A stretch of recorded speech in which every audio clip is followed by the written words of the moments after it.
लक्ष्मी हे बघ एवढं पाणी भास का की अजून घालू?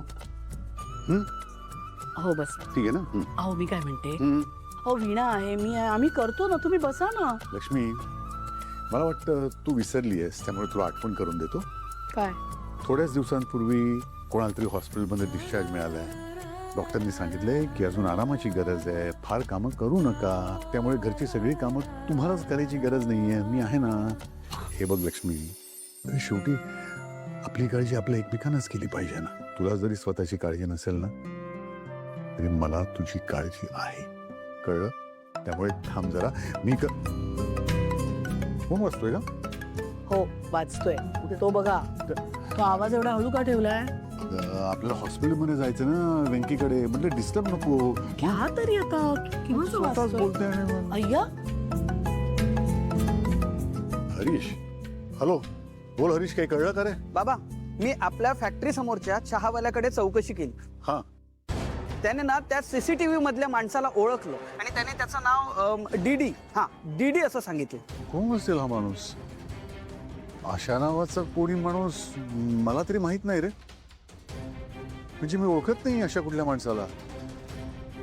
कोण असेल हा डीडी?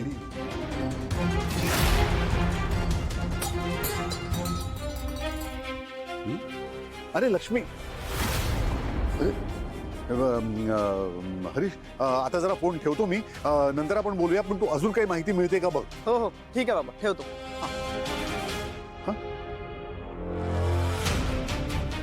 काय ग, काय झालं लक्ष्मी? खाली पडलं? कुठे काय? पाणी तू माझ्यापासून काही लपवू शकतेस असं वाटतं का तुला? सांग. आता तुम्ही म्हणालात ना त्या माणसाचं नाव डीडी आहे म्हणून. हरीश म्हणाला. दादांना शाळेत आणि कॉलेजमध्ये डीडी म्हणायचे, दिग्विजय देशमुख. दादांनीच तर आता या गोष्टीचा उलगडा होतोय. म्हणजे त्या स्पर्धेत मला बक्षीस मिळालं, ते पेटंट माझ्याच नावावर आहे हे सिद्ध झालं, तेव्हा तू दादांना चार चौघात खूप बोलली होतीस. त्यांना मान खाली घालायला लागली होती तुझ्यामुळे, आणि म्हणून त्यांनी. शक्य आहे दादांच्या मनात इतका राग आहे ना, मला कळत नाही. इतकी वर्ष झाली तरी ही गोष्ट सोडून का देत नाहीये. मान्य आहे की सुरुवातीला विरोध होता, पण काय हरकत आहे आता इतक्या वर्षाने मी घेतलेल्या निर्णयाला थोडा मान द्यायला. बघतायत ना माझा सुखाचा संसार सुरू आहे की, काय हरकत आहे आता.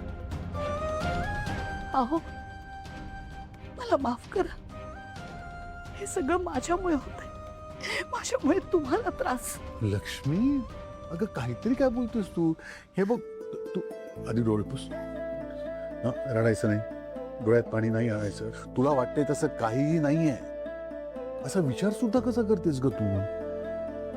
तुझ्या दादांना जे करायचंय ना ते करू दे. आपण कधी कोणाचं वाईट केलंय का? आपली बाजू खरी आहे की नाही? त्यामुळे आपल्याला चिंता करण्याची काहीही गरज नाहीये.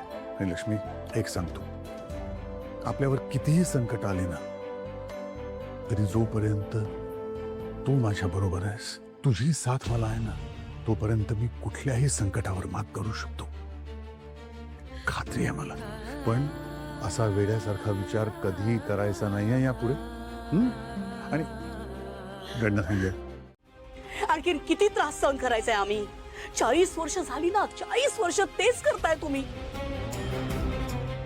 का? कशासाठी? हसून मन भरलं नाही तुमचं?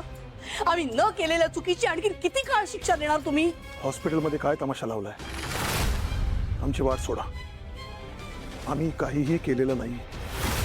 आणि तुम्ही कशाबद्दल बोलता हेही आम्हाला माहित नाही.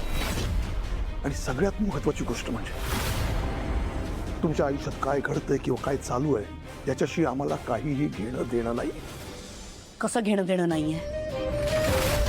प्रत्येक वेळी आमच्या सुखाच्या आड येताय तुम्ही, प्रत्येक वेळी. तुम्हाला माहितीये किती कष्टाने माझ्या नवऱ्याने पेटंट मिळवलं होतं. तुम्ही काय केलं? माझ्या मुलाबरोबर कट कारस्थान रचून ते पेटंट त्यांचं नाहीच हे सिद्ध करण्याचा प्रयत्न केला. पण काय झालं? जे खरंय ते समोर आलं ना, पण ते झेपलं नाही तुम्हाला, म्हणून तुम्ही तेवढ्यावर थांबला नाही दादा. फॅक्टरीला आग लावली तुम्ही. आग लावली मी? हे बघा, मी तुम्हाला शेवटचं सांगतो, तुमच्या फॅक्टरी बद्दल मला काहीही माहित नाही. दादा बस. इतकी वर्ष आम्हाला वाटायचं आमचा दादा कधी खोटं बोलत नाही, खोटं वागत नाही. आमचे सगळे समज तुम्ही खोटे पाडले. आता खोटं बोलून काहीच फायदा नाही दादा. सगळं कळलंय आम्हाला. आमच्या फॅक्टरीच्या बाहेर सीसीटीव्ही मध्ये सगळं दिसलंय आम्हाला. संशयास्पद माणूस घुटमळत होता. चौकशी केली आम्ही. त्याचं नाव कळलंय आम्हाला, डीडी. शाळेत आणि कॉलेजमध्ये तुम्हालाच डीडी म्हणायचे ना? दिग्विजय देशमुख. आणखी दुसरं आहे कोण आमच्या वाईटावर टपलेलं? उगाच मूर्खासारखं बोलू नका. उलट तुम्हीच आमच्या घराण्याच्या वाईटावर टाकलात. चुकीच्या माणसाच्या गळ्यात हार घालून दाराच्या चौकटीत उभ्या राहिलात. तेव्हापासून हे सगळे प्रॉब्लेम सुरू झालेत माहितीये. दादा थांबा आता. प्रत्येक गोष्टीचं खापर आमच्या लग्नावर फोडणं बंद करा. हो केलं मी लग्न, पण ते करताना तो निर्णय जाणीवपूर्वक घेतला होता. मी सुजाण होते. किती वर्ष मी श्रीनिवासची लग्न केल्याचा राग तुम्ही मनात ठेवणार आहात? अहो गेली 40 वर्ष त्रास देतच आहात ना तुम्ही आम्हाला. प्रत्येक वेळी माझा अपमान, माझ्या नवऱ्याचा अपमान. थकत नाही तुम्ही? हो, तुम्ही जो माझ्यावर राग आहे तो कुठल्या कुठल्या पद्धतीने काढणार आहात? तुमच्या लक्षात तरी येते का तुमच्या या रागापायी हाच तर टोक गाठलं तुम्ही. आमच्या आयुष्याची वाताहत केली आहे. वाताहत केली? काय वाताहत केली आम्ही तुमच्या आयुष्याची? सांगा ना, काय वाताहत केली? तुमच्या भाषेत सांगायचं झालं ना तर वाताहत तुम्ही केली. फक्त आमचीच नव्हे तर आप्पांची सुद्धा वाताहत झाली. आप्पांच्या या अवस्थेला तुम्ही कारणीभूत आहात. गेली 40 वर्ष आप्पा या अवस्थेत आहेत. लक्षात येतंय का तुमच्या?